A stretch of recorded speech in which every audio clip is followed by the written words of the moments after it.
Okay, I think it's connecting. Cool, cool, cool.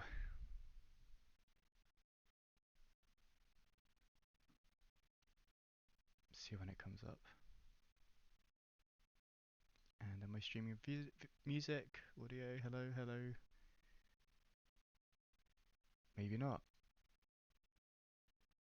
Ah, I see. I need to do that one. Cool, a little bit quiet maybe. Hello, hello, hello, hello, hello.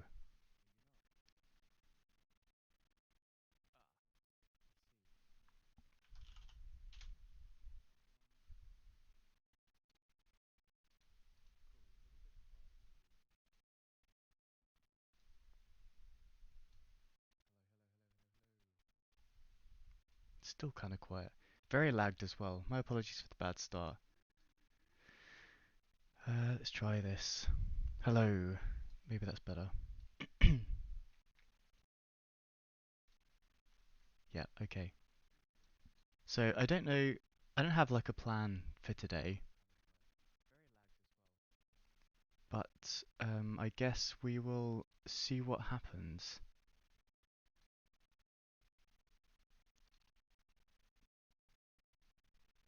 Right, okay. So I have done some of this Greek learning first, and I thought it was a good way to warm up the old brain, so I'll just try and relearn what I learned, and then we'll get going on the bioengineering stuff. Ha! Sounds so weird. Um, it's interesting because it seems to have removed my progress. You see, I've done progress here, but anyway, that's what it says.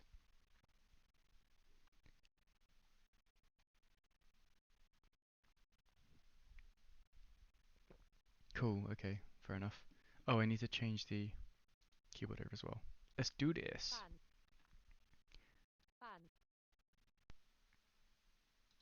Anne. Anne. Okay. I remember this one being an N, and this is obviously alpha. Ro. Ro. P for R. Interesting. Select the correct characters for row. P and O.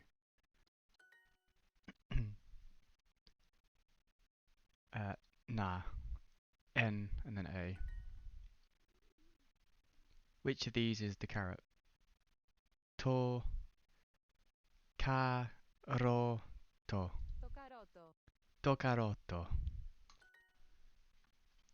Cool. The water. To. What if it's Nava? Veppo. Oh, ne. Nero. Interesting. To. Nero.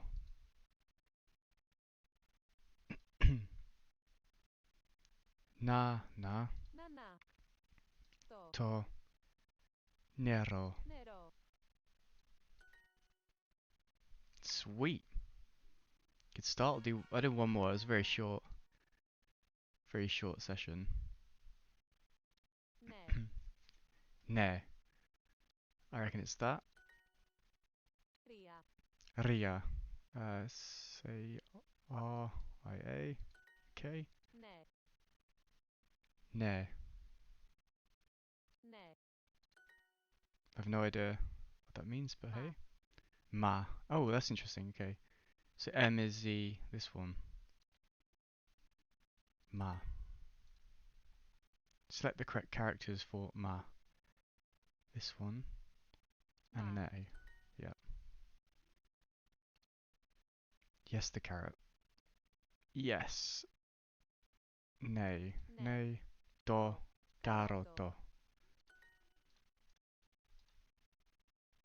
Maria would be Maria.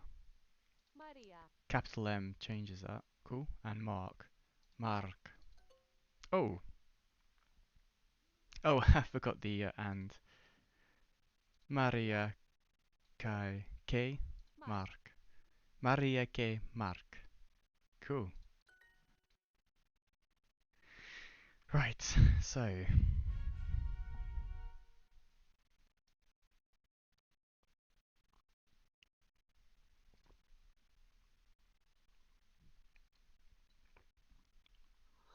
let's do this.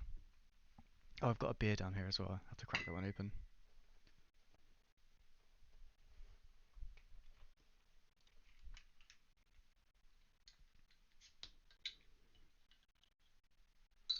Okey-dokey. So first things first, I guess we need to recap what the hell we did last time. So I remember drawing this diagram. Let me see how clear this is. I need to make sure I keep zooming in. Yeah, something about these helicase, is the double stranding or the shaper, I guess. And then guess this represents the RNA part. Okay, fair enough. It uses oh god, what is that even saying? Uh, this is good. Promoter, I see. Wow, that's terrible. That is really terrible. Promoter region. So, uh, when it's split by CRISPR, there's a requirement for a promoter region, and the promoter region requires a transcription fact and a mediator complex. The transcription fact was for the bandwidth for DNA to RNA information. Okay, yeah, I remember that. And then the template is the part that gets snipped off it. I swear that is the RNA. I can't remember. Just open the window as well. It's a bit hot.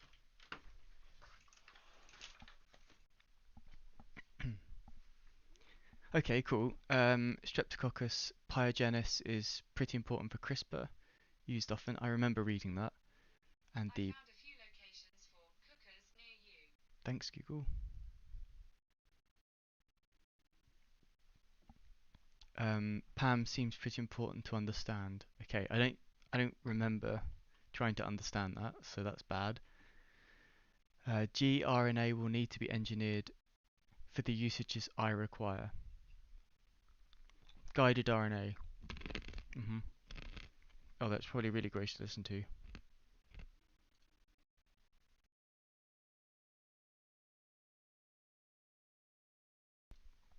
Okay. So, and we also had this really cool document that was free. I guess this is where we got to. The components of CRISPR. Guide RNA formats, creating double-strand breaks. I mean, your guide to understand CRISPR. I can't remember quite what the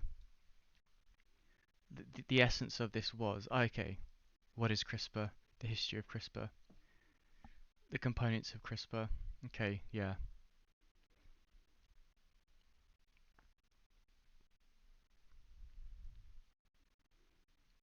So maybe I should just reverse up a bit, remind myself, revise. This is exactly what I expected to do. Um, so the reading starts. Genome editing involves the deletion, insertion, or modification of specific DNA sequences in the genome. Got it. For many years, researchers have been trying to develop easy and cost-effective genome editing tools to address problems across a wide spectrum of fields. So I remember some. There was a Zinc finger. Uh, there was two other ones, and then there's the third gener. No, that's DNA sequencing. Meh. We'll just continue reading. For many years, researchers had been trying to develop cost-effective. For instance, gene therapy in humans could progress rapidly if one could simply eliminate the gene responsible for a certain genetic disorder. In agriculture, manipulating plant DNA could be used to. This is boring. Okay. CRISPR. Although CRISPR has now become synonymous with gene editing. Oh yeah, here we go. Zinc finger. Method involves engineering an enzyme with both a zinc finger, DNA binding domain, and a restriction endonuclease domain. The zinc finger domain is composed of three base pair site on DNA designed to target and bind to specific sequences of DNA. And the nuclease domain cleaves the DNA at the desired site. Right, this is good information. The zinc finger method involves engineering an enzyme with both a zinc finger DNA binding domain and a restriction endonuclease domain. The zinc finger domain is composed of 3 base pair sites on DNA designed to target and bind to specific sequences of DNA. The nuclease domain cleaves the DNA at the desired site. Okay, so this is the old stuff.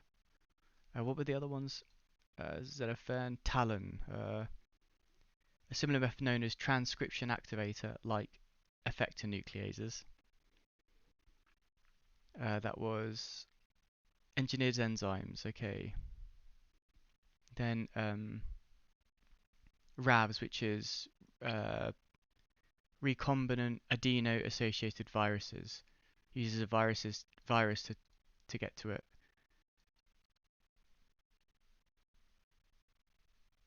Yeah. Okay. And then there was some table. Okay, cool. CRISPR is a simple two-component system that can be used to target a specific genomic sequence and then make a cut in the DNA. This powerful tool enables scientists to manipulate a specific gene of interest. For instance, one may knock out a gene, make it inactive, or knock in a particular sequence that repairs mutation, or adds a characteristic below. Adds a characteristic. Below, we describe how CRISPR was discovered and developed into a powerful genome editing tool. Okay, cool. Munchy time.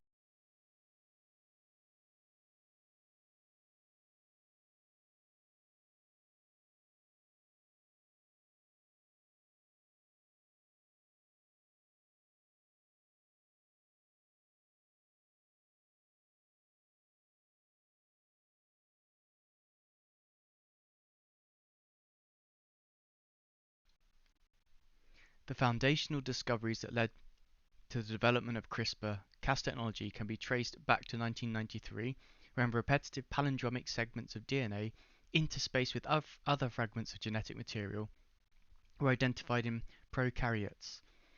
These repeated segments of prokaryotes, right, first word I can't remember what that meant.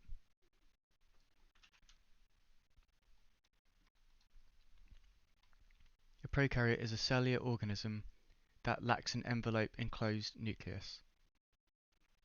Cool.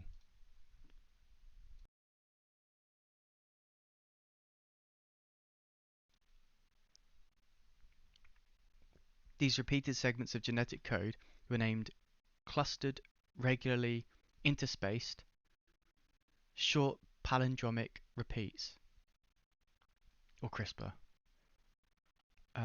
Okay.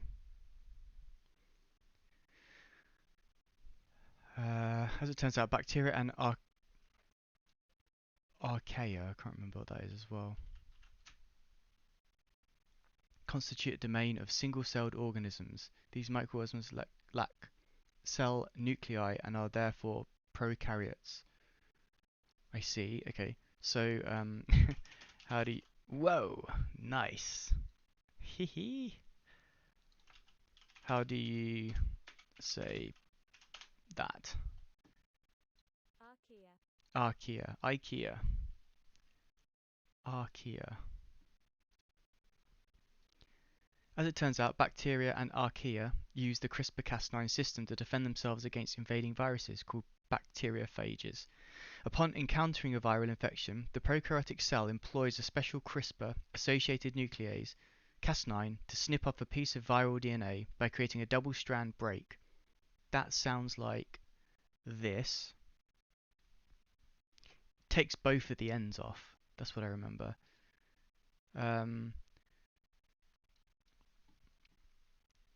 It is directed to the target sequence by a short RNA fragment known as a guide RNA. The guide RNA is complementary to a segment of the viral genome, which allows Cas9 to cleave DNA with a high degree of specificity. Not only does cleaving the DNA destroy the virus, but a fragment of foreign DNA called a spacer may be stored between the palindromic sequences. God. One day I'll know these words.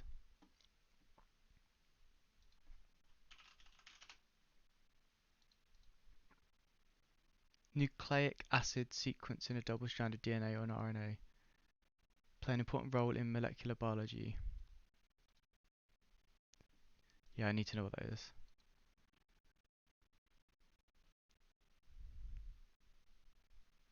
Oh, god damn you.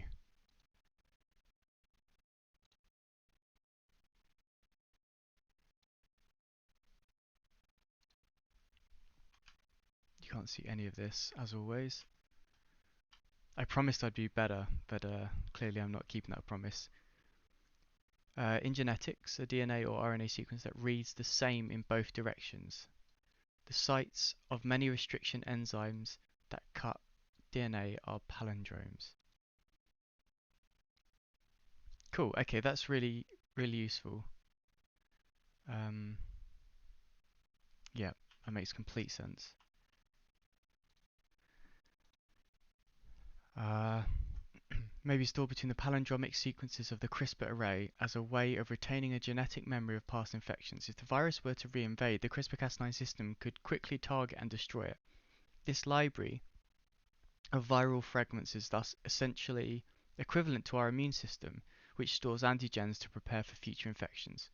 Once scientists figured out the mechanism of CRISPR in prokaryotes, it did not take long for them to realize the potential for engineering the genomes of microbes, plants, and animals.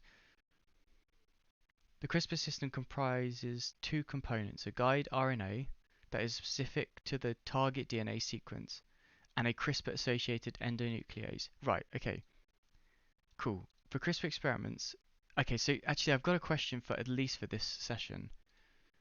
Let's go episode 3. Let's go add a new page. Questions.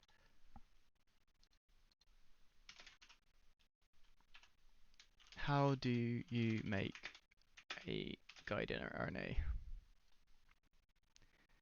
CRISPR system comprises of two components: a guide RNA that is specific to the target DNA sequence and a CRISPR-associated endonuclease.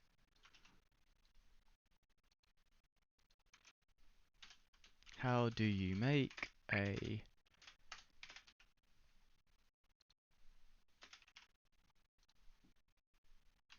zoom in again. Jeez, I'm so bad at this. Oh, that's quite clear. We'll stick with that. Okay. For CRISPR experiments, the guide RNA and Cas endonuclease are combined to form a ribonucleoprotein.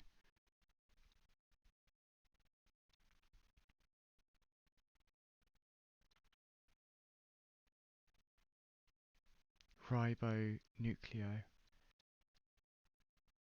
I wonder what that etymology. They just love the internet.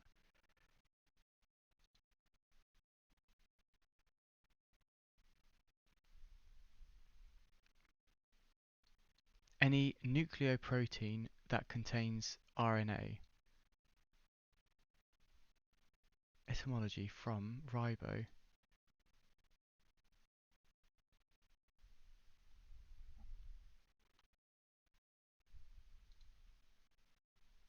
From German ribose, formed from ribonsaur, the first element of which comes from a rearrangement of English arabinose, a naturally occurring pentose sugar.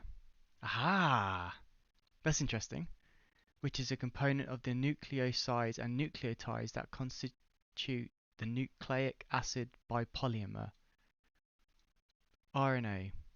It is also found in riboflavin. Pentose sugar. So what was that word again? It was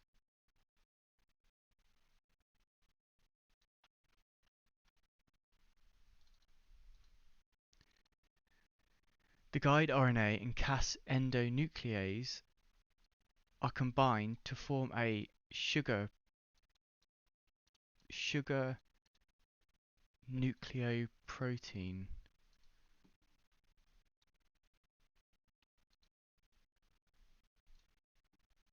Nucleo.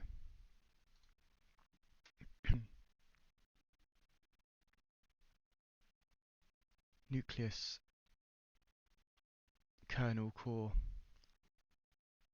Forming words pertaining to nuclei. Forming words pertaining to the cell nucleus or to nucleic acid. Okay, so that's pretty simple. So it's sugar nucleus protein, RNP, ribonucleoprotein. The Cas protein functions as a pair of molecular scissors, while the gRNA is the GPS that guides it to the appropriate site. In prokaryotes, the gRNA guides the nuclease to viral DNA, but as a biotechnological tool, the design specifications of the gRNA can be altered to target any organism's genome at virtually any location. For many genome engineering applications, the Cas9 protein from Streptococcus pyogenes is used. Binding of the guide RNA to the genomic target is contingent upon the presence of a short Proto Spacer adjacent motif. There's that one. We just get back to that note I made, wherever it is. Oh yeah, I did have it here. Proto Spacer adjacent motif. Okay, fair enough. Fair dues. So binding of the gRNA to the genomic target is contingent upon the presence of a short protospacer adjacent motif PAM. Okay. Located directly downstream of the target on the opposite DNA strand, figure 1. Okay, so this is that double break. I can't remember what it's called now.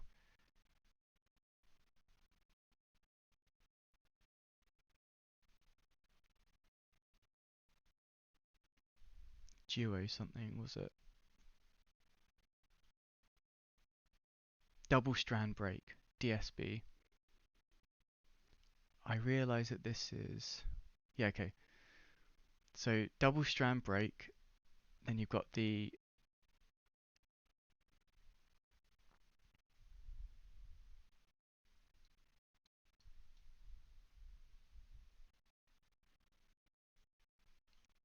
Where am I here? So let me...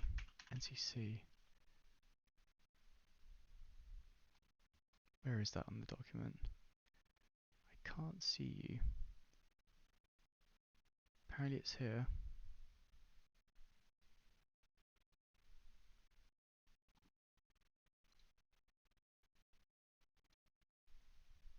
Oh, is it actually highlighting that? No, it's not. But it is a word, so that's going to be annoying. Where the hell is NCC?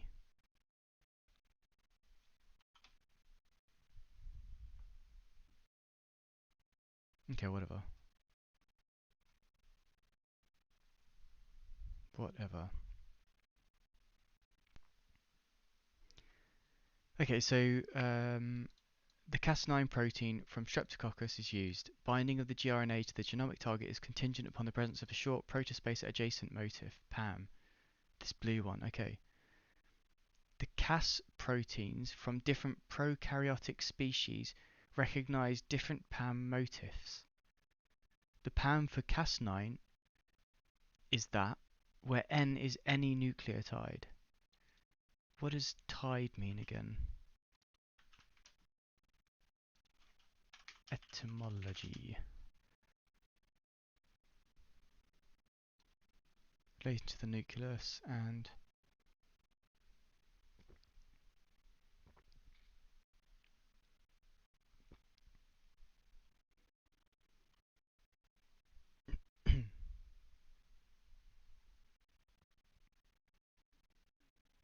chemical suffix.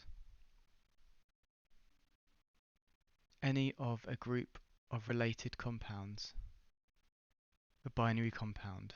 So it's a relating to the nucleus bound together. Any of a group of bound with something. Nucleotide. Very suspicious of the missing T there, but hey.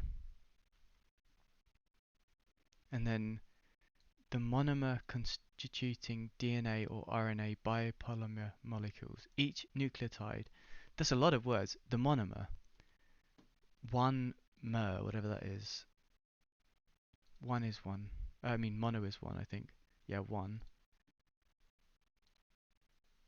And mer is used to form words relating to chemical structure, denoting parts of a molecule. For example, sorry, I apologize. I really apologize. What was I doing? Used to form words relating to chemical structure, denoting parts of a molecule. For example, monomer, 1 part, dimer, 2 parts, polymer. Ah, poly many, okay, yeah. Di, mono, mer, part. So what was that again? Guys, this is quite helpful actually. Thank you, Wiki. Don't know what I'd do without you, to be honest.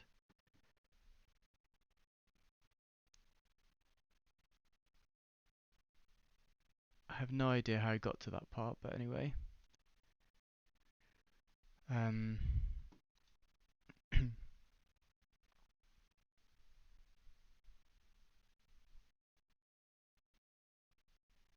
Oh, that's right. I was I think I just closed the tab that I was looking at because it was quite dense information, wasn't it?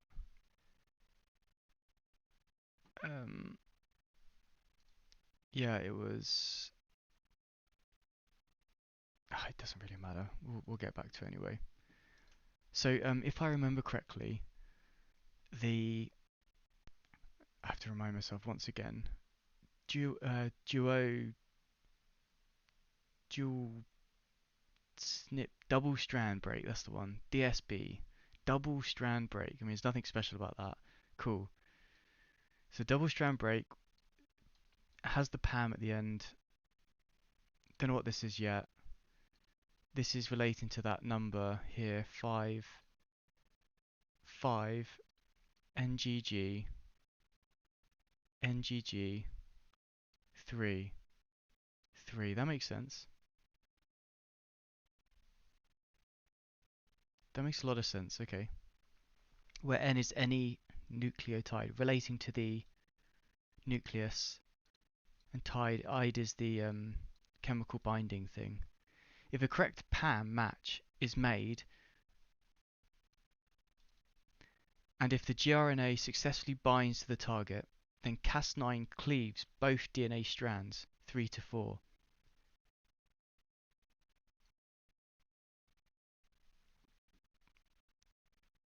Strands 3 to 4 nucleotides upstream of the PAM site. If a correct PAM, what was this? This is Proto Spacer adjacent motif. Proto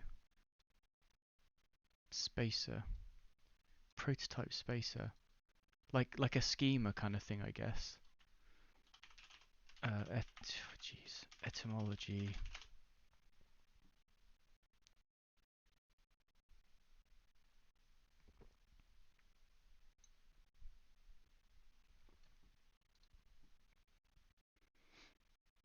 Proto.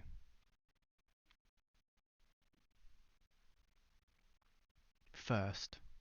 Most recent common ancestor. Okay, so first spacer. A person who works or lives in space.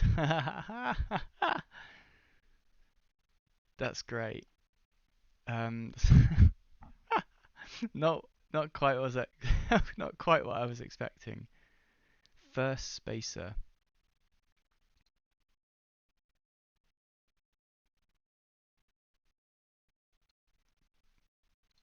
I don't really understand that.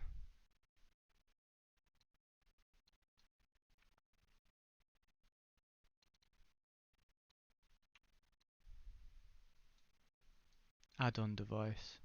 A type of add-on device used by an asthmatic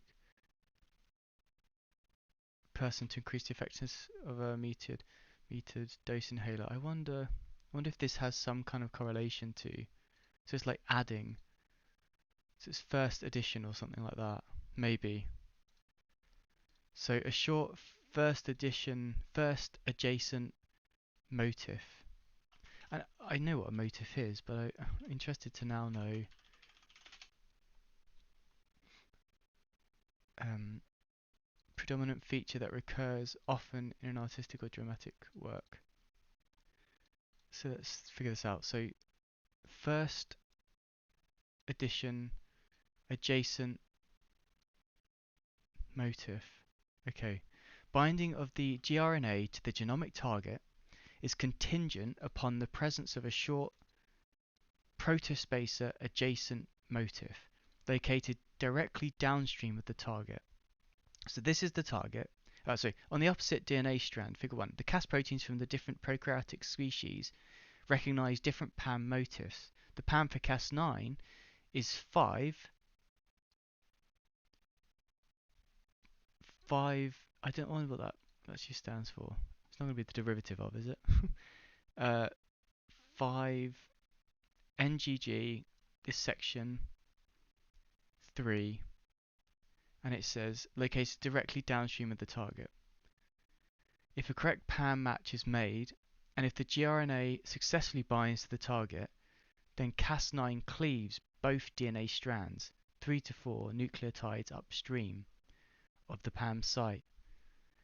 If a correct PAM match is made, and if the gRNA successfully binds to the target, this is interesting. I wonder if this means it doesn't always successfully bind. Is there some kind of probability of it binding instead? Then Cas9 cleaves both DNA strands, 3 to 4 nucleotides. This is relating to the nucleus and chemically bonded. So strands 3 to 4 upstream of the PAM site. So here's the PAM. So upstream is going to be up here. Oh, hang on. This was downstream. So yeah, upstream should be this way. So it's going to cleave strands 3 to 4 nucleotides upstream. 3.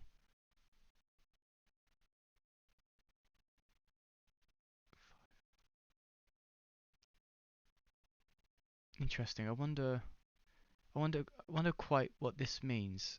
In nature, this short genetic element only occurs in invading viruses. Short genetic element only occurs in invading viruses, not the bacterial genome, and thus ensures that Cas9 does not cleave its own CRISPR locus. Why is that so? Okay. Because hang on, is that because it's using an enzyme? I've completely missed something here.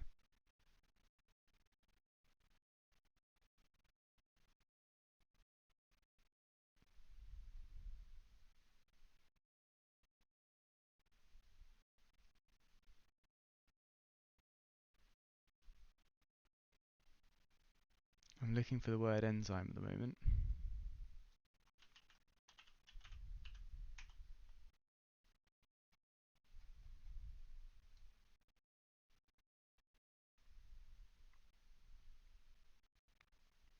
Well, I guess not. I'm not sure why. So if a correct PAM match is made, yeah, goes down, cleaves both upstream of the PAM site, only occurs in invading viruses, not the bacterial genome, and thus ensures that Cas9 does not cleave its own CRISPR locus. I don't really know what that means. Okay, anyway, figure 1. The CRISPR-Cas9 system. The CRISPR-Cas9 system comprises a guide RNA and Cas9 nuclease. Guide RNA, so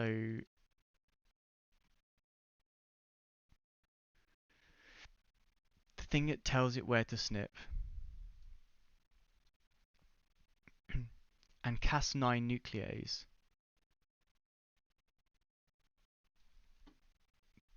Cas9 was that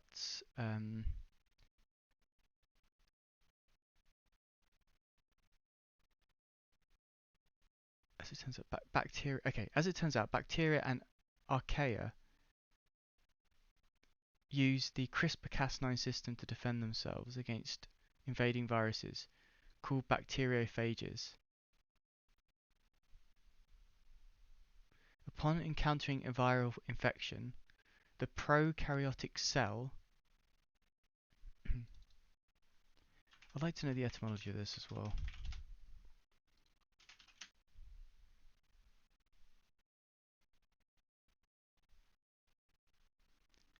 So this is like pro is for carry. I wonder what that is. So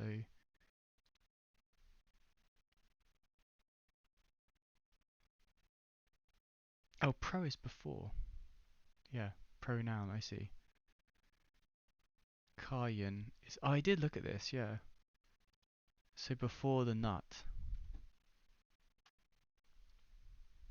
Let's see if that makes sense here. The before the nut. What is this again? Nut and kernel.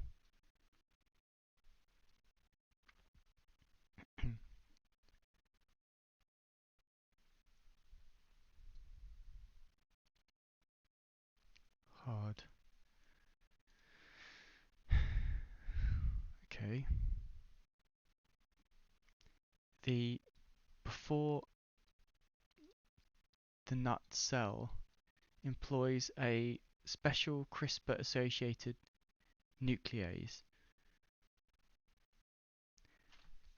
As it turns out, bacteria and archaea use the CRISPR-Cas9 system to defend themselves against invading viruses. This means naturally, I guess, called bacteriophages. Relating to bacteriophages is what? I can't remember. I'm so sure I've looked this up a million times now. I'll probably watch back through this and think, geez Louise. Uh, eat. Phagian. Eat. Eating bacteria. It's like an enzyme. Called bacterial eaters. Upon encountering a viral infection, the prokaryotic cell, the before the nut cell, employs a special CRISPR-associated nuclease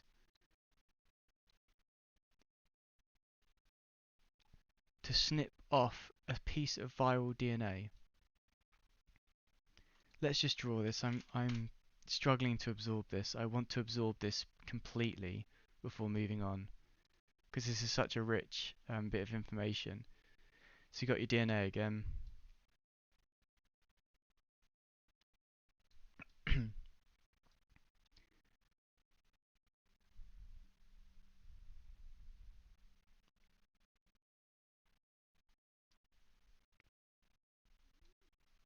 Upon encountering a viral infection, the prokaryotic cell employs a special CRISPR-associated nuclease to snip off a piece of viral DNA. So this, in this case, this is going to be snipping off here. Whoa. Double strand break, DSB. DSB. It's in the game.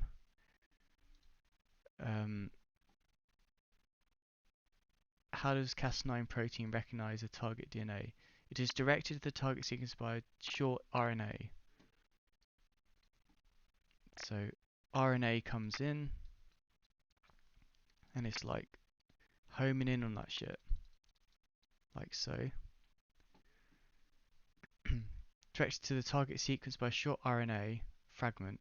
Oh no, okay. Cas9 protein recognized. Okay, so it's actually guided by but not is. So this is wrong.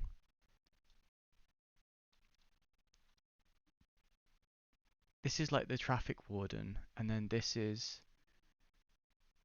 actually Cas9. Cas9.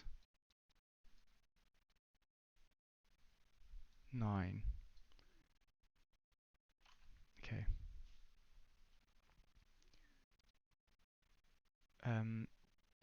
Let's say guides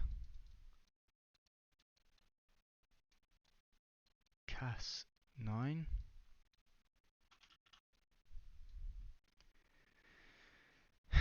Okay. And this is called.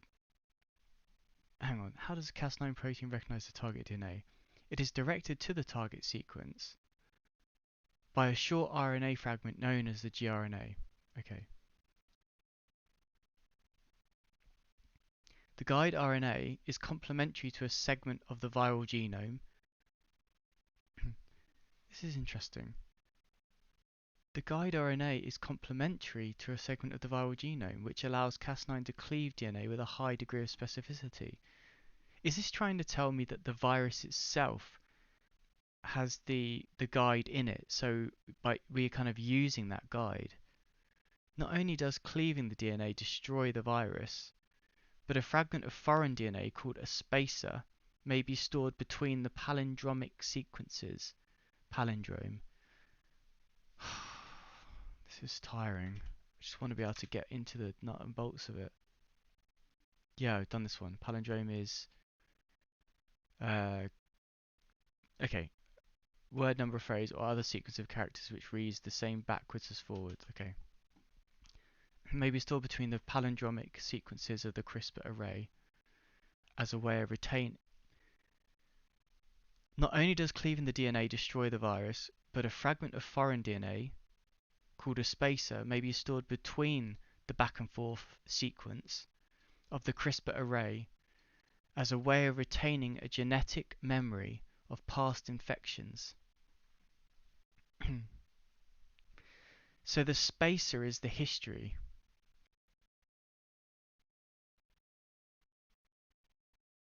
No, this is the way in which it has a genetic memory. I suppose that does really mean it's the history of it. If the virus were to reinvade, the CRISPR-Cas9 system could quickly target and destroy it. This library of viral fragments is thus essentially equivalent to our immune system, which stores antigens to prepare for future infections. Okay, so going back to this.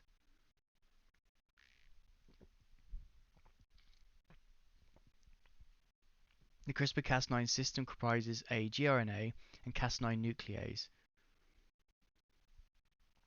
which together form a ribonucleoprotein.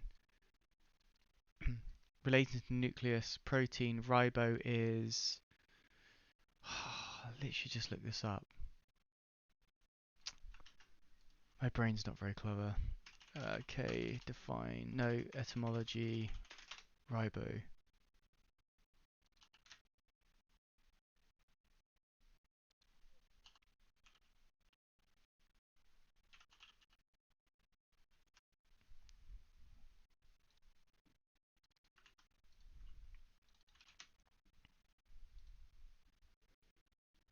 Ribo was sugar, was it? Or something? Ribose.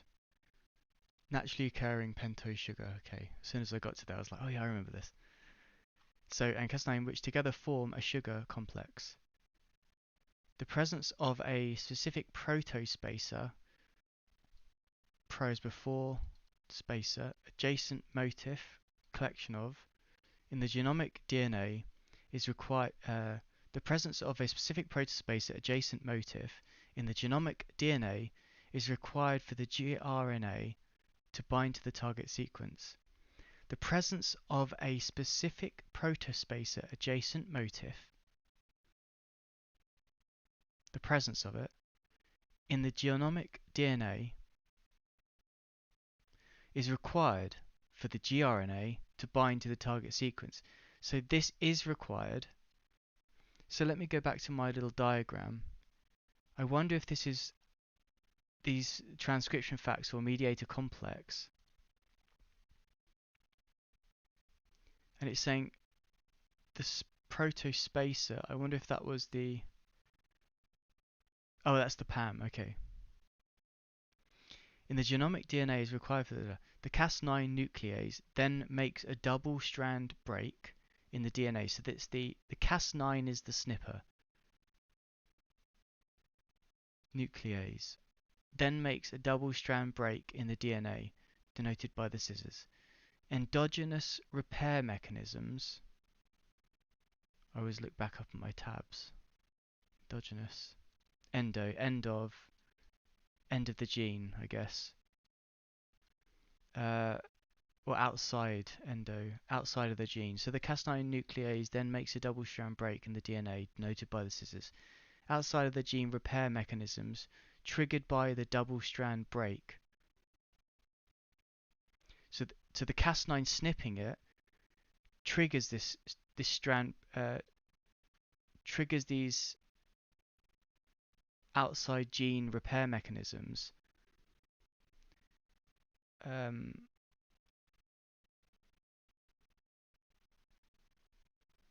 those mechanisms that are triggered may result in gene knockout via a frame shift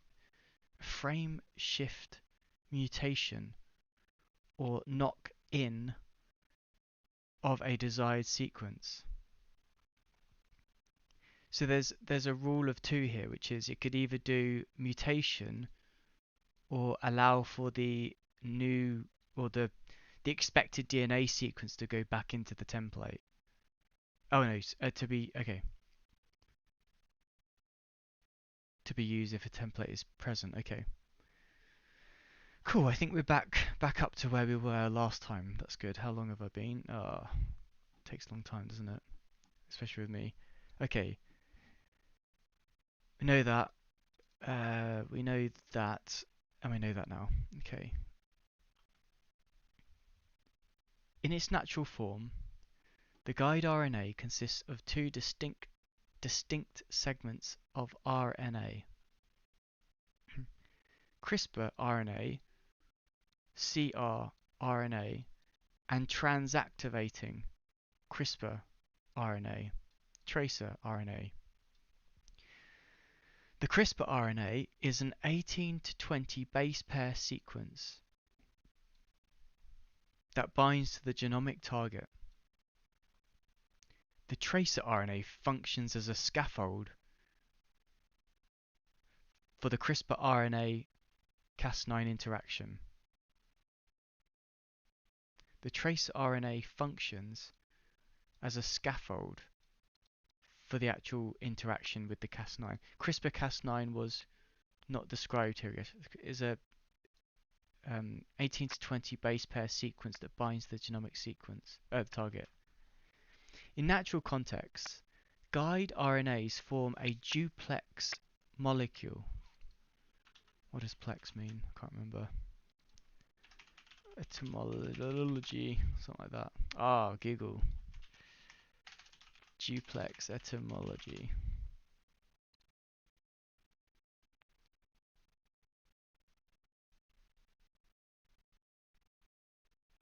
Composed of two parts. Could have just said. Form a molecule composed of two parts. With this, so in natural context, guide RNAs form a molecule composed of two parts, with the CRISPR RNA and tracer RNA segments annealed together. Jeez Louise, guys. Annealing. It's a heat treatment that alters the physical and sometimes chemical properties of a material to increase its ductility and reduce its hardness. Okay. Let me read it again. In natural context, guide RNAs form a duplex molecule with this CRISPR RNA and tracer RNA segments annealed together, denoted as CR:tracer RNA. Okay, that makes sense. Is that in here anywhere? CRNA, no. However, guide RNAs can now be synthetically produced with cRNA and tracer RNA connected by a linker loop. Linker loop, okay. Linker loop. Makes sense.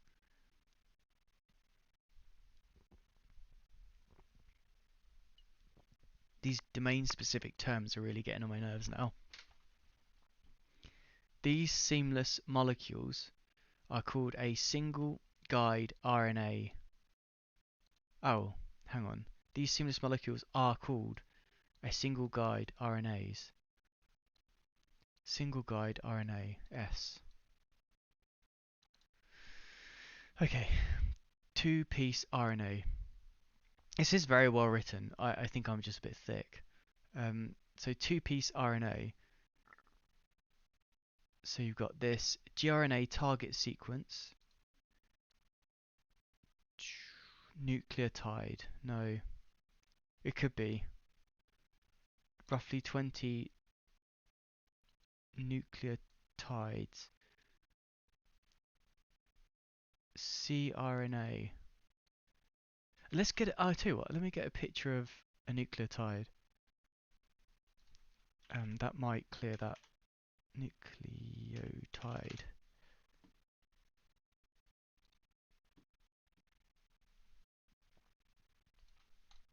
DNA. Aha! Aha! Okay.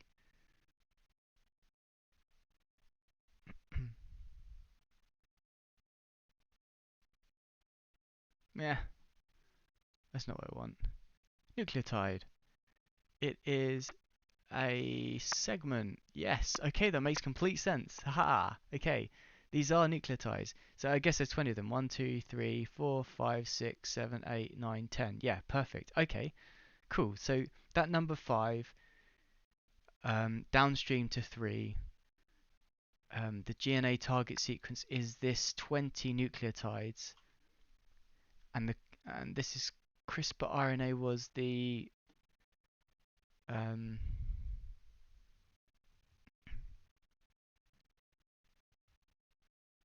18 to 20 base pairs sequence. I guess that's why it says 20 nucleotides, because this is the base pairs. So, okay, and then you've got this tracer RNA, which is the one that joins with it. Oh, hang on a second. This is the other side of it.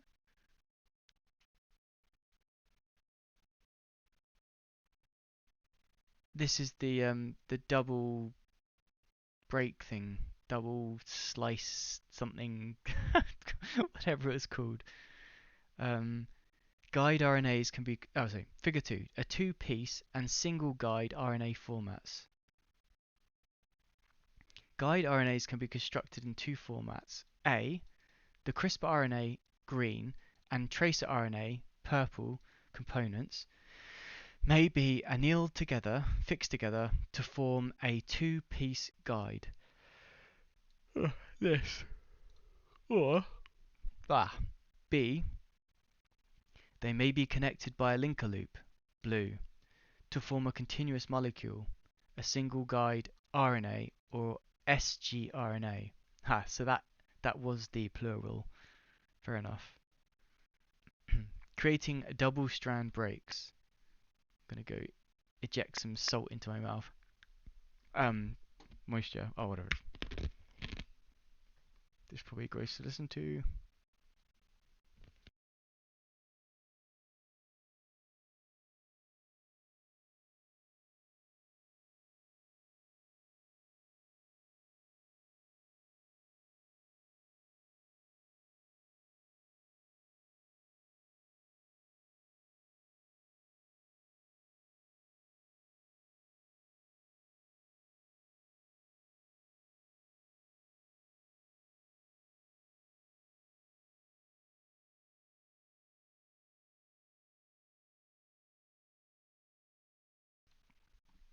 Okay.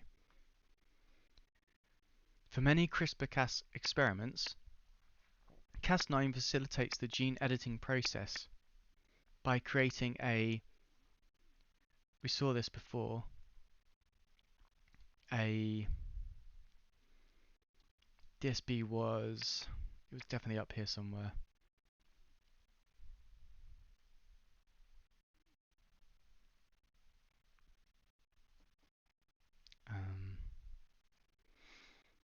Where are you, DSB?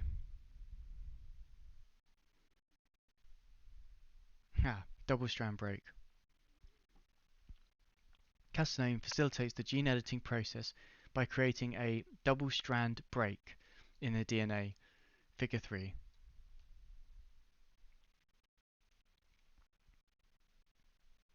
Double strand break, snip, bam. Okay, cool. Similar to what occurs in bacteria and archaea.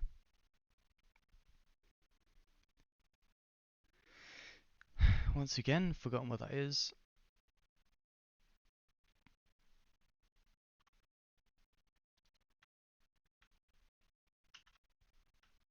Yep, forgotten it. Oh, it's one with an envelope. Constitute a domain of single-celled organisms. These microorganisms lack cell nuclei and are therefore prokaryotes.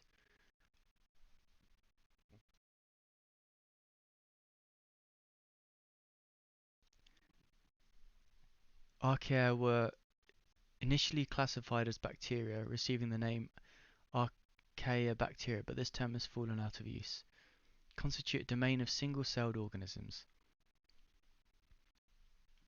So what occurs, similar to what occurs in bacteria and single-celled organisms. Generating a double-strand break is the initial step in the CRISPR editing pathway. The repair mechanisms that follow will dictate the type of gene editing that occurs and will influence your desired editing outcome. The repair mechanism that follows will dictate the type of gene editing that occurs and will influence your desired editing outcome. Yeah, okay. In the next section we will explore two main types of repair: non-homologous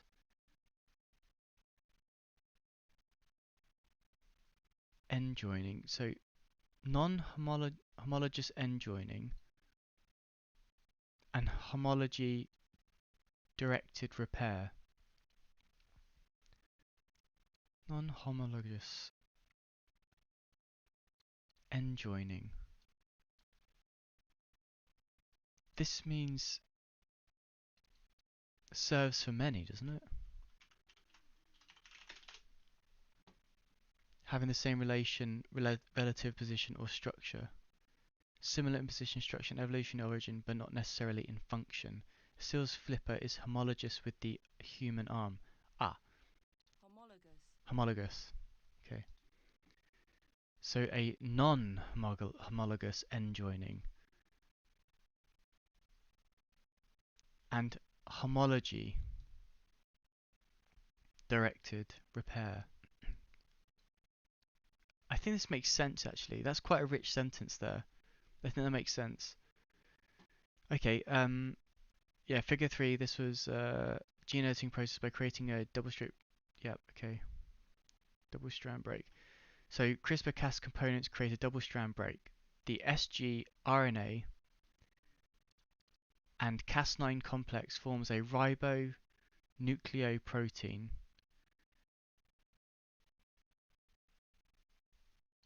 Okay. The sgRNA binds the genomic target, and Cas9 makes a double strand break in the DNA. The sgRNA binds the genomic target, and Cas9 makes a double strand break in the DNA.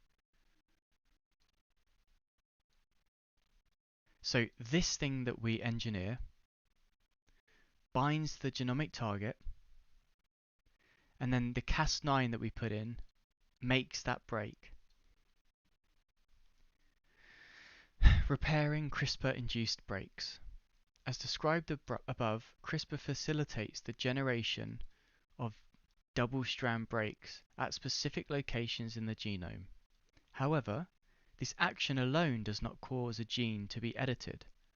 Rather, the process of repairing the break enables changes to be made to the target gene.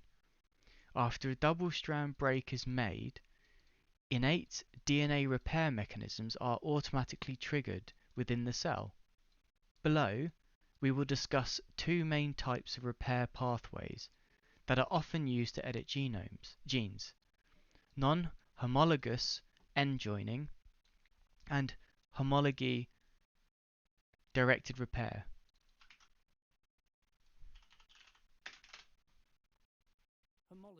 Homology. Non-homologous end joining.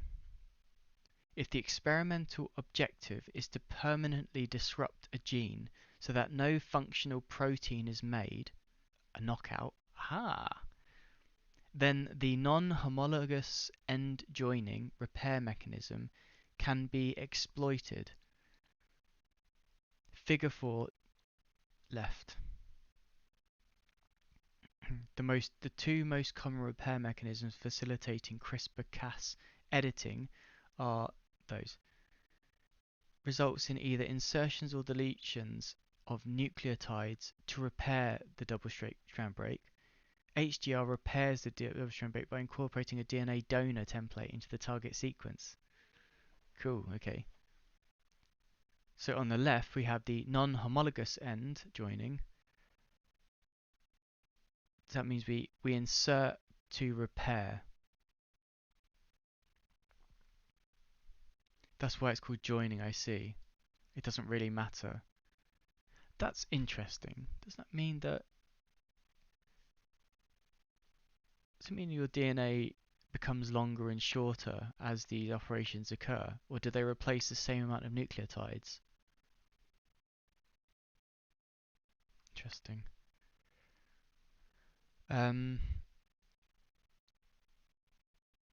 Non-homologous end joining ligates the DNA ends back together, ligates. But it is prone to error and may insert or delete nucleotides, called indels, in the process. If the number of nucleotides inserted or deleted is not divisible by 3, oh my god, then it will induce a frame shift mutation and likely terminate the resulting protein's function. What did I just read?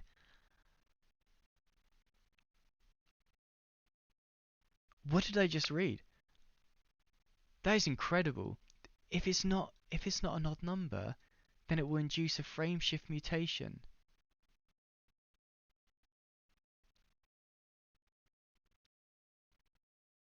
No, if it's not divisible by 3.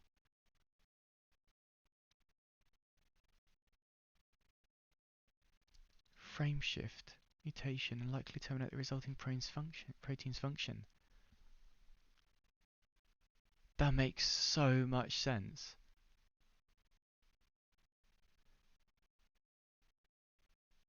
Whoa. Okay, wow, I like that paragraph a lot. Homology-directed repair, or HDR.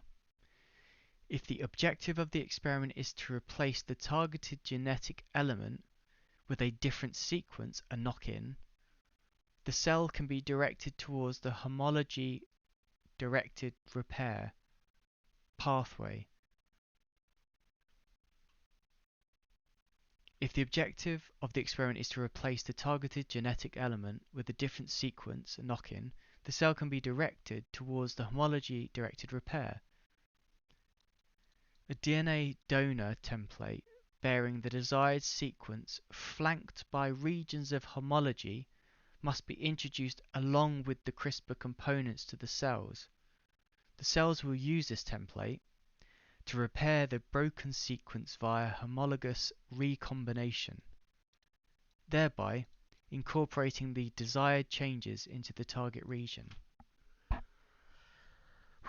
Okay, wow. Let me read that again. A DNA donor template bearing the desired sequence flanked by regions of homology must be introduced along with the CRISPR components to the cells. The cells will use this template to repair the broken sequence via homologous recombination.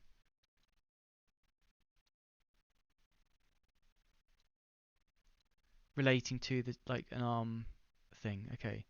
Thereby incorporating the desired changes into the target region. Okay, indels.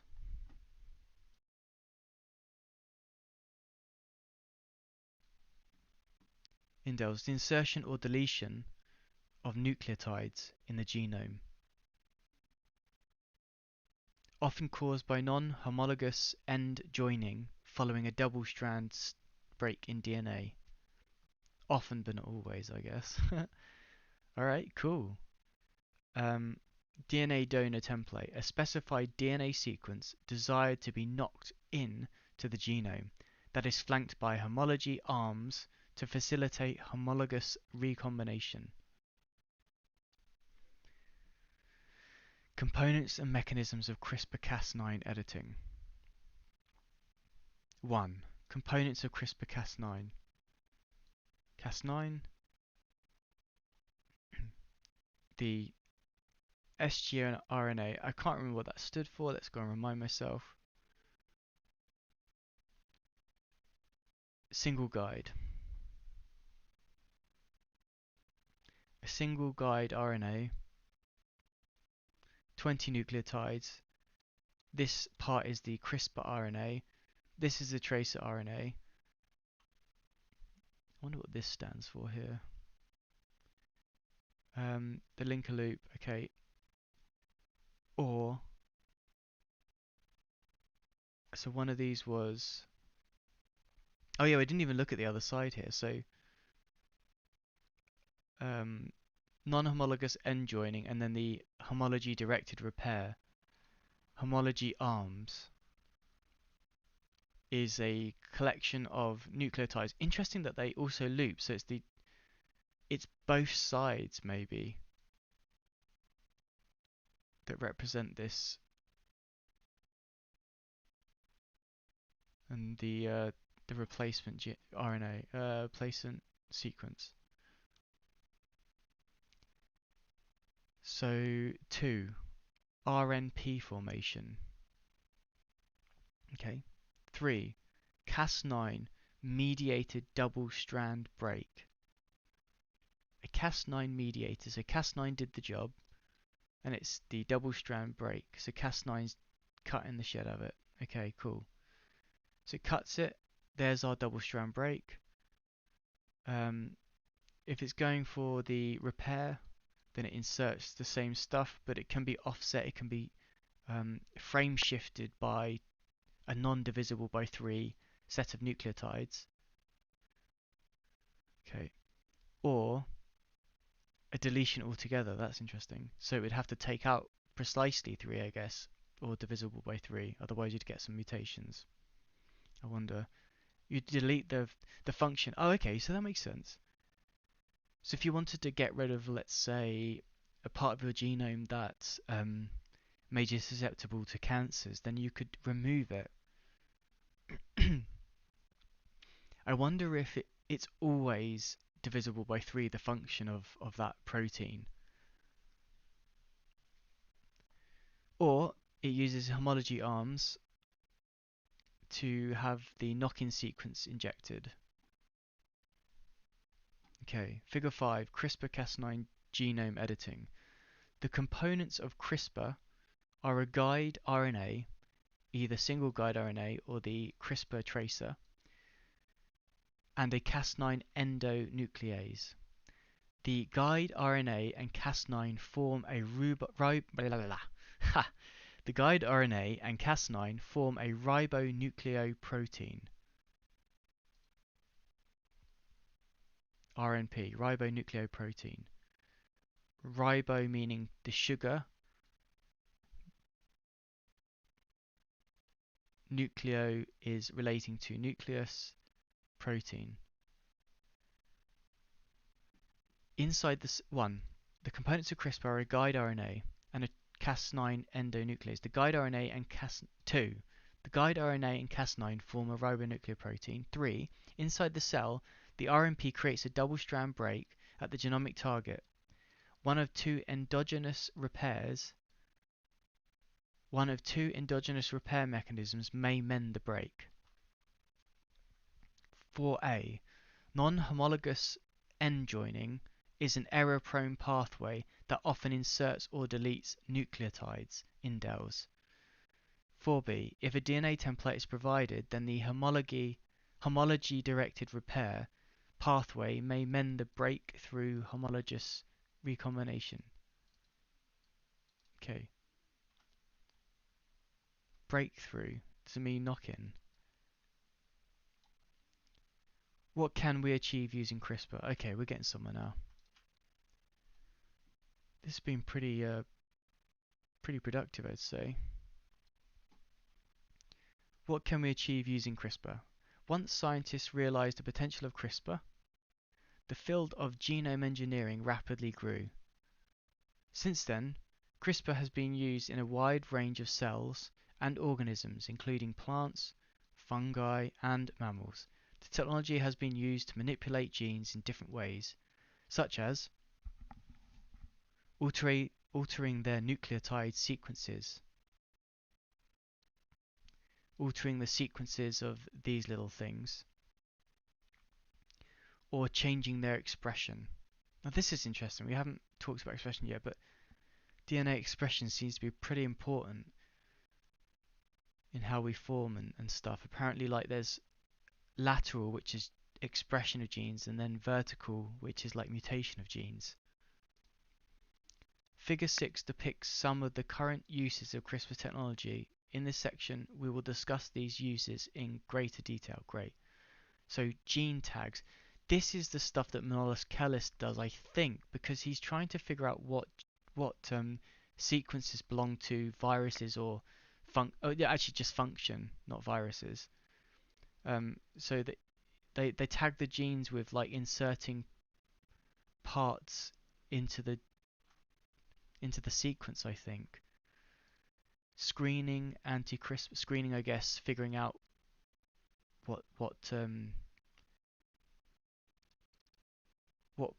properties of you are in your DNA, I guess. Anti-CRISPR, CRISPR I over A, knock-ins, some modifications, and knockouts, get rid of shit. CRISPR technology has now been used in various methods other than the traditional gene knockouts and knock-ins. Advancement in CRISPR methods and research has given rise to technologies including CRISPR and CRISPR, anti-CRISPR proteins, CRISPR screens, and using CRISPR to tag genes for tracking and visualization. Yeah, I definitely know he does that. Alright, 1 second, I'm going to do a blood test because I'm diabetic. Feeling a little tired, so I was wondering if I was starting to go low on blood sugar. Could just be that I haven't stopped looking at the screen all day since like 8:30.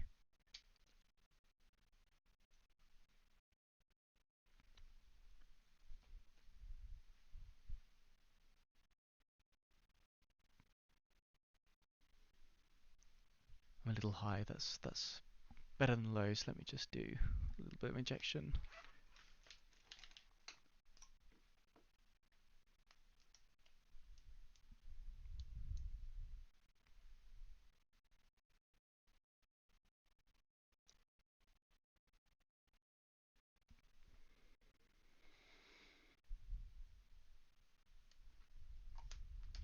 Alright, cool.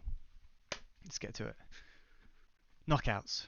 Making a gene permanently inoperative does not encode a functional protein is called a knockout. CRISPR's ability to disrupt gene function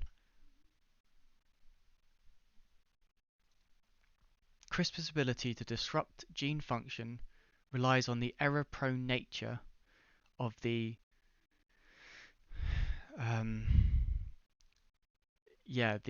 the one that's there to replace what was already there. Endo join something. It's amazing how, like I say the word, I don't know, 20 times and I still don't remember it.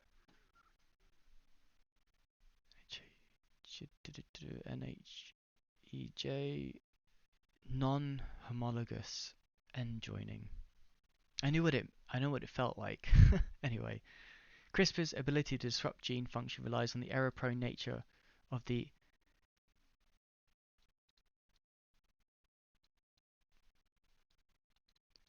joining mechanism. Non-homologous end joining mechanism. As described above, indels that cause shifts in the reading frame of a gene will likely terminate the gene's function. This is especially true for frame shifts that cause premature stop codons.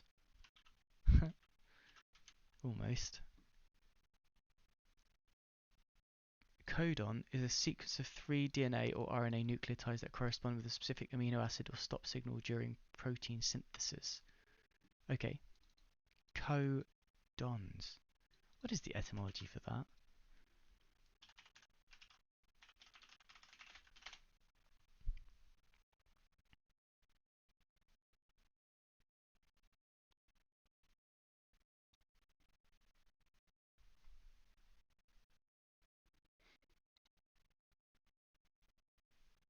It's got to be something about co, surely. It might be there. Okay. A knockout can also be achieved using multi-guide sgRNA, multi-guide single-guide RNA, and multi-guide single-guide RNA. Multiple guide RNAs that target the same gene. By making multiple simultaneous cuts in the DNA, the single guide RNAs induce one or more large fragment deletions in target genes. Because these deletions remove several amino acids, they often render the targeted gene completely inoperative. Synthetico's Gene Knockout Kit v2 and screening libraries utilize this multi-guide approach to robustly knock out genes. Knockout kit.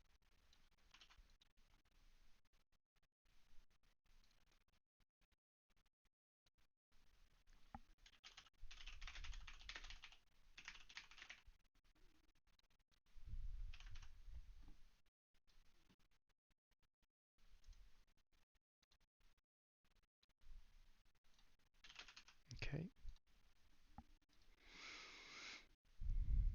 These look pretty interesting. I'm probably not going to actually click on these links here, but it's just so I know that there was something in the text that was worth looking at, really. Just something to give me a hint of what the hell I was doing before I start the next session. Oh, what is going on, OneNote? Stop being weird. Ah. What? I don't know. Whatever. Just do your thing. No one cares. So Synthetico's Gene Knockout Kit version 2 and screening libraries utilize this multi-guide approach to robustly knock out genes. By purposefully disrupting the sequence of a gene and corresponding multi-RNA, mRNA, researchers can elucidate the impact of the knockout on the phenotype of a cell or organism.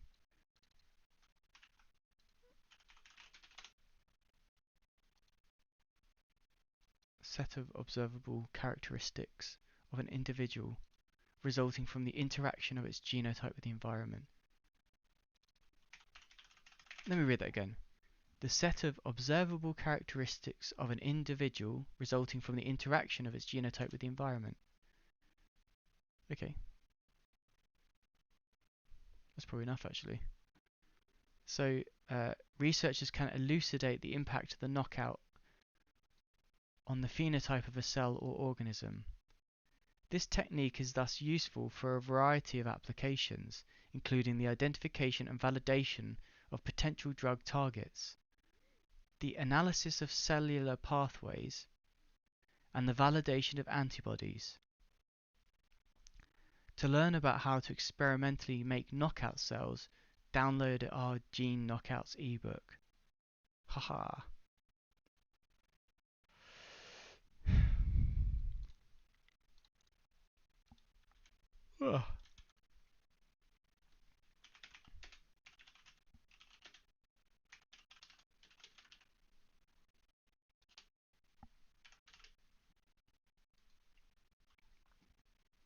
Knock-ins. The incorporation of genetic material into a cell's genome is referred to as a knock-in. These edits are achieved by inducing cells to repair double-strand breaks through homologous something repair. For HDR experiments, a DNA template containing a knock-in sequence flanked by regions of homology must be introduced into cells along with the CRISPR components. The template is used to precisely repair the severed target sequence, incorporating the knock-in sequence in the process. HDR enables countless genomic rewriting applications, from introducing single-point mutations to inserting selectable markers. While the HDR technique requires further refinement, researchers have already employed the method to correct a genetically encoded mutation causing cataracts in mice, demonstrating proof of concept for HDR as a method for correcting genetically based diseases. Interested in doing some CRISPR knock-ins but not sure where to start? Download our design and optimization of CRISPR knock-in experiments, tips and tricks.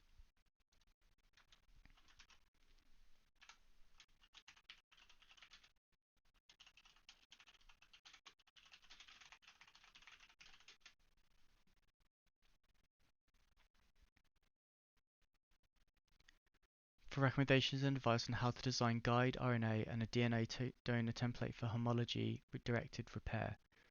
Synthetico's Tips and Tricks series provides useful information on how to enhance experimental techniques and protocols for CRISPR applications. So I've got two things to do next lesson, essentially, is read those bad boys.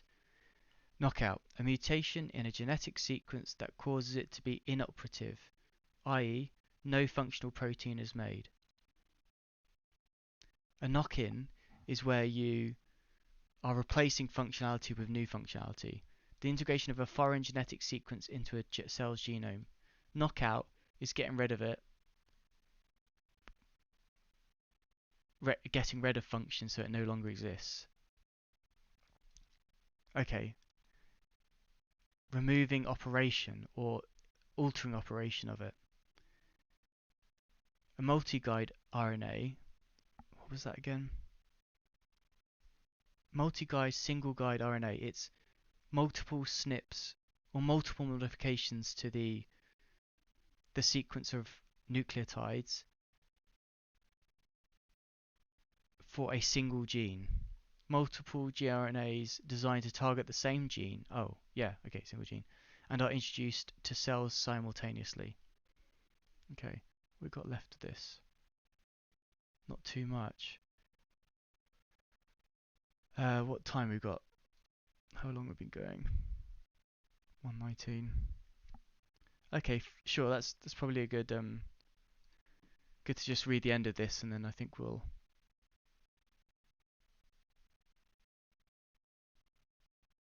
1:22. Yeah. Crispr screens. Another application of CRISPR is genome-wide functional screening.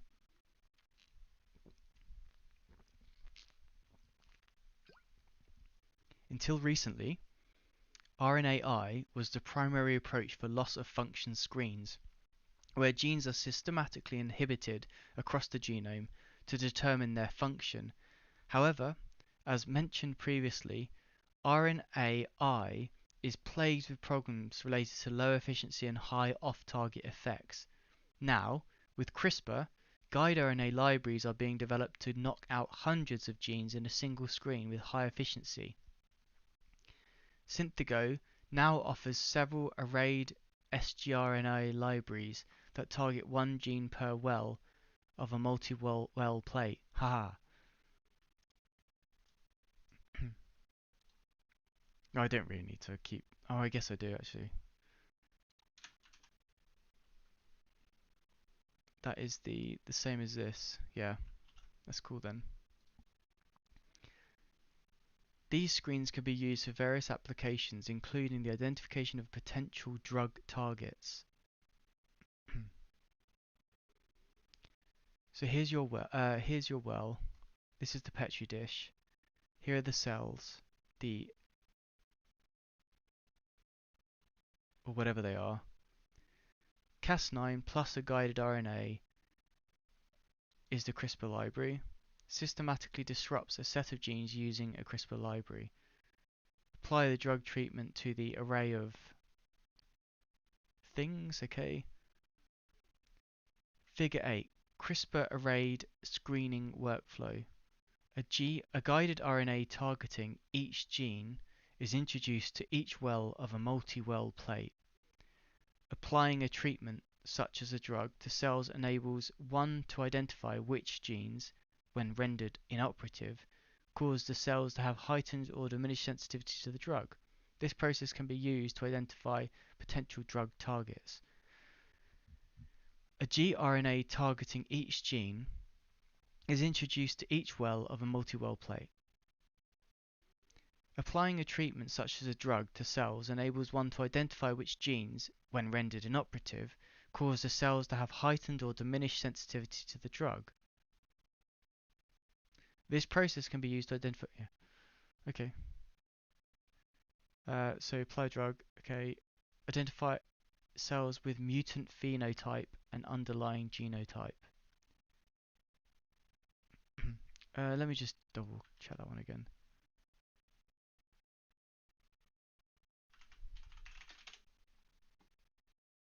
Aha. Wait, let me just double check. Environment.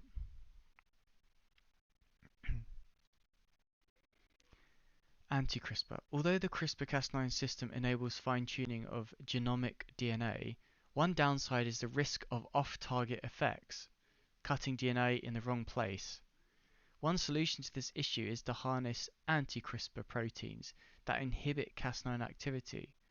In nature, bacteriophages use these proteins to evade the CRISPR machinery of the prokaryotes. Discovered Porluck and others discovered anti-CRISPR protein inhibitors that were effective against Cas9 nuclease from Neisseria meningitis. In fact, the team showed inhibition of the enemy Cas9 activity in bacterial and mammalian cells using these anti-CRISPR proteins.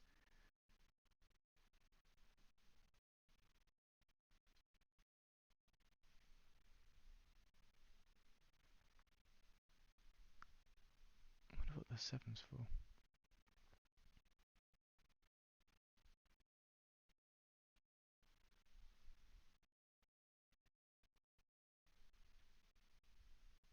Hang on. I skipped this. Whoops. Oh well, we'll carry on with this one.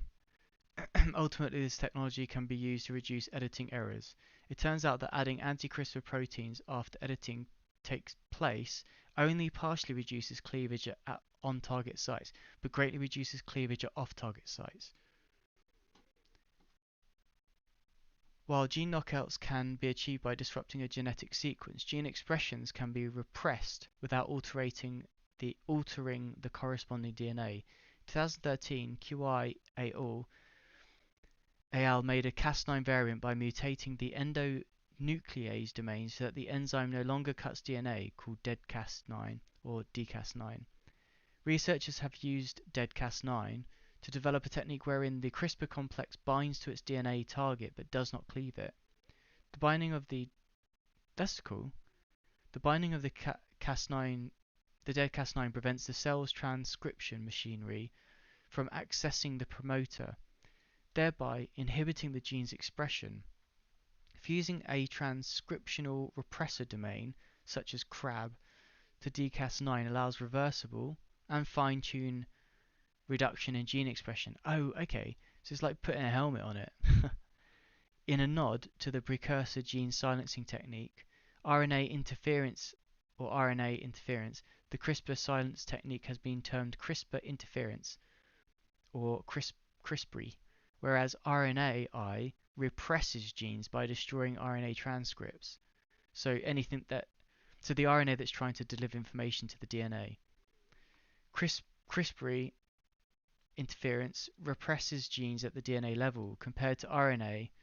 CRISPR-I is associated with higher efficiency, greater versatility, and fewer off-target effects. While dCas endonucleases can be used to silence gene expression, they can also be modified to activate target genes, called CRISPR activation, or CRISPR-A, by fusing a transcriptional activator, such as VP64 or VP16, to dead Cas9. Scientists are now developing systems that can overexpress genes of interest. Figure 7b.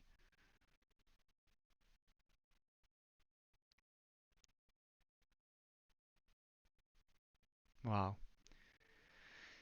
Polstein and Gersbach created one such system by fusing light-inducible proteins to mutated Cas9, causing gene expression to be activated in the presence of blue light and repressed in its absence. Other teams of researchers such as Zalaton are building more complex systems for multiplex gene activation and repression at as many as 3 loci simultaneously. So figure 7, mechanisms of CRISPR interference and activation.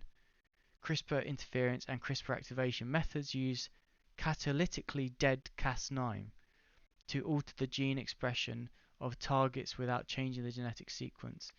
Depending on the transcriptional regulator used, gene expression can be A. inhibited or B. activated. RNA inhibition, interference, activation. Oh, it is interference, yeah. Okay. The CRISPR system can also be used to visualize genomic regions. This is achieved by attaching fluorescent proteins, like green fluorescent protein, to Cas9 proteins or guide RNAs, and using the CRISPR-9 system to tag desired parts of the genome. This technology now enables scientists to visualize nucleic acids in real time, a process that previously was extremely difficult to perform. Yeah, this is amazing. And what's this 8 and 9? Figure 8 is here. I don't know what figure 9 is. Full stack genome engineering, Synthetico's approach to CRISPR. At Synthetico, we are providing support to every step of CRISPR experiment workflow, which involves 3 basic steps: design, edit, and analyze. The end-to-end workflow represents a full stack approach to genome engineering. The first step of a CRISPR experiment involves designing the components and parameters you need for your particular experiment. You must design your gRNA and choose an appropriate Cas nuclease. Then you will need to choose the format of the CRISPR components. Select a transfection method and optimize the transfection conditions for your cell type. These early steps will ensure that you obtain successful gene editing in your experiment. Once you have designed your experiment and optimized your transfection conditions, you are ready to deliver your target-specific guide RNA and Cas nuclease to your cells. Transfect your cells and allow CRISPR editing to take place. Analyze. After editing has taken place, the targeted genomic sequence must be analyzed to assess the frequency and types of edits made. There are a number of analysis tools that evaluate genomic data and determine editing efficiency. Synthetico's free analysis tool, Inference of CRISPR Edits, ICE. That's just amazing. Free.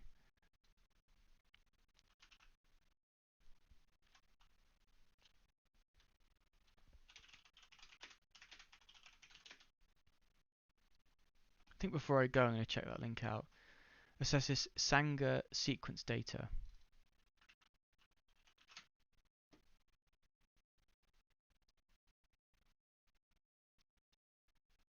Non-profit British Genomics and Genetics Research Institute. Okay.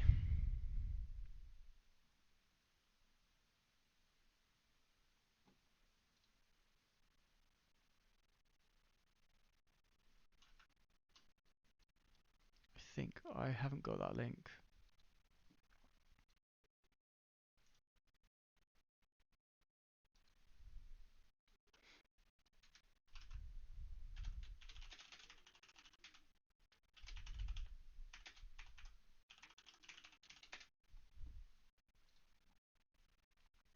CRISPR has received a lot of attention primarily due to its specificity and feasibility as a gene editing tool. Consequently, CRISPR has quickly revolutionized the field of genome engineering. The advances that CRISPR has facilitated in just the past few years are truly remarkable. Now, researchers have begun tinkering with the technology to unlock its vast potentials that go beyond the applications discussed so far. Scientists are now using a modified version of CRISPR to explore epigenomics, whatever. The genome-wide set of chemical groups that adorn DNA and its associated histone packaging proteins. Previously, researchers were merely able to catalogue the correlation between epigenetic markers and gene expression in cells. Now, a CRISPR complex that is capable of acetylating histone proteins at precise locations dictated by the complex's guide RNA has been developed. Such technologies can shed light on the causal causal relationship between epigenetic markers and gene expression in the future. CRISPR is also enabling the elucidation of large portions of the human genome, previously with unknown function. Scientists have long been trying to identify the location and function of non-gene genetic elements that do not code for proteins but are thought to have important regulatory roles in expression. CRISPR is allowing researchers to knock out these previously uncharted regions to study their role in the cell. CRISPR is also playing an increasingly important role in the biomedical industry. The process of drug discovery is notoriously long, arduous, and expensive. CRISPR-9, however, is likely to expedite the preclinical stage of drug development. For instance, CRISPR screening libraries are now available to facilitate the discovery of new drug targets. CRISPR can also be used to develop accurate disease models to validate potential drugs. In parallel, research using CRISPR for in vivo and ex vivo therapies is on the rise. There is substantial optimism that gene editing will enable the development of better therapies and more personalized medicine in the near future. CRISPR is not only paving the way for researchers to solve the most difficult of problems in the biomedical sciences, but it is also enabling advances in other scientific fields. CRISPR technology promises to deliver some truly stunning advances within the coming decades, particularly in relation to human therapeutics, agriculture, blah blah blah blah. Okay, cool. That was amazing. I'm interested to click in this.